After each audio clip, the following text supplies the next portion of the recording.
Fala, leitores da Bíblia. Hoje a gente vai ler o capítulo 4 da primeira carta de Pedro. Ele diz assim: Ora, tendo Cristo sofrido na carne, armai-vos também vós do mesmo pensamento. Você já deve ter percebido que, ao longo dessa carta, Pedro, sempre ao dizer como nós devemos nos comportar, ele baseia isso, ele fundamenta isso no comportamento de Jesus, na pessoa e na obra de Jesus. Tudo que nós, como cristãos, devemos ser, deve ser pautado na pessoa e na obra de Jesus. Então, assim como Cristo sofreu na carne, ele diz: armai-vos vós também do mesmo pensamento, pois aquele que sofreu na carne deixou o pecado, para que no tempo que vos resta na carne já não vivais de acordo com as paixões dos homens, mas segundo a vontade de Deus. Ou seja, Jesus Cristo morreu para nós não vivermos mais segundo as inclinações da nossa natureza humana, porque basta o tempo decorrido para terdes executado a vontade dos gentios, tendo andado em dissoluções, concupiscências, borracheiras, orgias, bebedices e em detestáveis idolatrias. Então já foi, já deu, não ande mais desta maneira, né? Por isso, difamando-vos, estranham que não concorrais com eles ao mesmo excesso de devassidão, os quais hão de prestar contas àquele que é competente para julgar vivos e mortos. Pois para este fim foi o evangelho pregado também a mortos, para que mesmo julgados na carne, segundo os homens, vivam no espírito, segundo Deus. Então, os demais que não andam como nós, que não se privam das coisas que a carne pede, que a carne exige, eles acabam nos difamando, né? Mas eles hão de prestar contas diante do Senhor. Versículo 7. Ora, o fim de todas as coisas está próximo. Sede, portanto, criteriosos e sóbrios a bem das vossas orações. Então, diante do fato de que o fim está próximo, nós devemos ser criteriosos e sóbrios. Devemos ter muito cuidado, estar muito atentos para todas as coisas, para que nós possamos ter preservada a nossa vida de oração e a nossa comunhão com Deus, em outras palavras, né? Acima de tudo, porém, tende amor intenso uns para com os outros, porque o amor cobre multidão de pecados. Olha só como nós devemos ser uns com os outros. Amor intenso uns para com os outros. E o amor... Cadê? E o amor que nós devemos ter é capaz de cobrir multidão de pecado. Porque o que acontece? Quando nós não amamos, significa que nós estamos colocando a nós mesmos em primeiro lugar. Quando nós amamos, nós fazemos o mesmo que Jesus Cristo fez. E o amor, ele cobre multidão de pecados. A pessoa pode ter falhado contra nós, pode ter nos humilhado, pode ter, enfim, agido de uma maneira que nos ofendeu, que trouxe problemas para nós. Mas se nós tivermos amor intenso por elas, o pecado delas será coberto pelo nosso amor. Sede mutuamente hospitaleiros, sem murmuração. Servi uns aos outros, cada um conforme o dom que recebeu, como bons despenseiros da multiforme graça de Deus.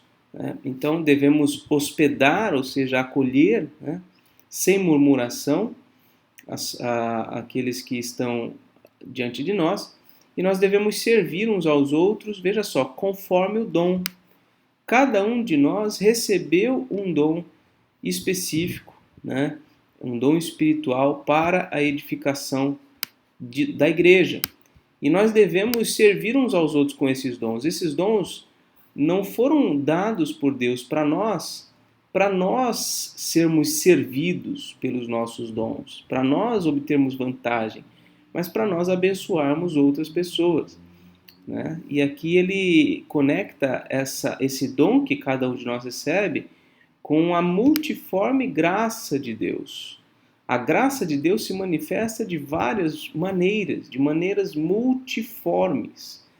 Então nós devemos ser bons despenseiros da multiforme graça de Deus no exercício dos nossos dons. Aí ele coloca alguns dos dons. Se alguém fala, fale de acordo com os oráculos de Deus. Então, se você tem o dom de falar, fale de acordo com aquilo que Deus já revelou, né? A palavra oráculos no grego vem da palavra logos. Então, fale de acordo com a palavra de Deus. A tradução de logos, palavra. Se alguém serve, deixa eu só sublinhar aqui o fala, né? Fala. Se alguém serve, faça-o na força que Deus supre, para que em todas as coisas seja Deus glorificado por meio de Jesus Cristo, a quem pertence a glória e o domínio pelos séculos dos séculos. Então ele apenas coloca dois dons, o dom daquele que fala e o dom daquele que serve, né? Eu creio que talvez aqui ele tenha em mente até aquela distinção básica entre presbíteros e diáconos, né? Nas escrituras, o presbítero é aquele que pastoreia por meio do ensino, por meio da pregação, e o diácono é aquele que serve, aquele que está à disposição para atender as necessidades da congregação. Versículo 12. Amados, não estranheis o fogo ardente que surge no meio de vós. Veja, esse fogo não é fogo do Espírito, não é fogo, sei lá, um fogo espiritual, alguma coisa, um reavivamento, né? Como muita gente hoje em dia pensa, né? Eu fico pensando, né? Se Deus atendesse as orações do povo que clama para Deus mandar fogo, esse pessoal já estaria já estaria carbonizado há muito tempo, né? Então não é isso que ele está falando, né? Ele está falando aqui de outra coisa. Ele está falando de coisas complicadas, de perseguições,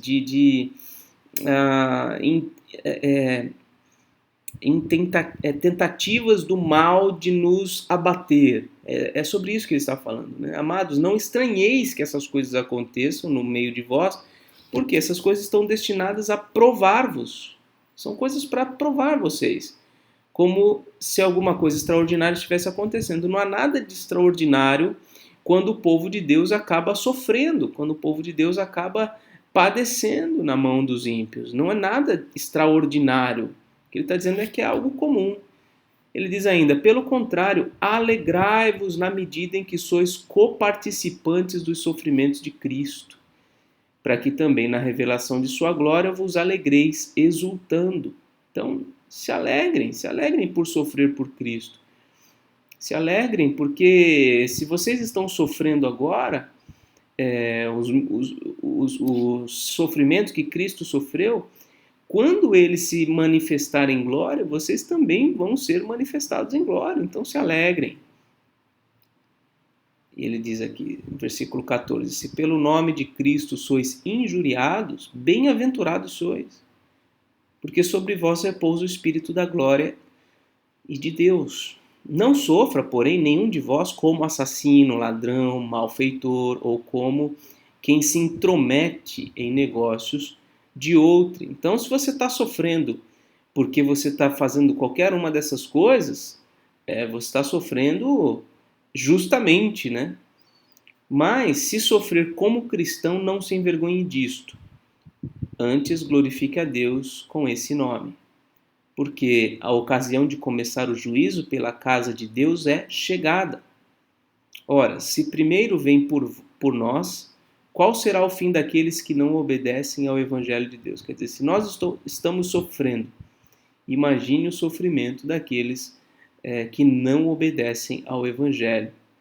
Aí, versículo 18. E se é com dificuldade que o justo é salvo, onde vai comparecer o ímpio? Sim, o pecador. Quer dizer, se nós, nesse processo de santificação, de salvação que nós estamos passando, nós já enfrentamos grande dificuldade, imagine aquele que não está nesse processo. Ele está em maus lençóis mesmo. Versículo 19. Por isso também os que sofrem segundo a vontade de Deus encomendem a alma ao fiel Criador na prática do bem. Né? Então, se você está sofrendo por estar cumprindo a vontade de Deus, então encomende a alma ao fiel Criador, ou seja, descanse no Senhor. Descanse no Senhor e continue praticando o bem. Essa foi a leitura de hoje e amanhã a gente continua, se Deus quiser. Um grande abraço.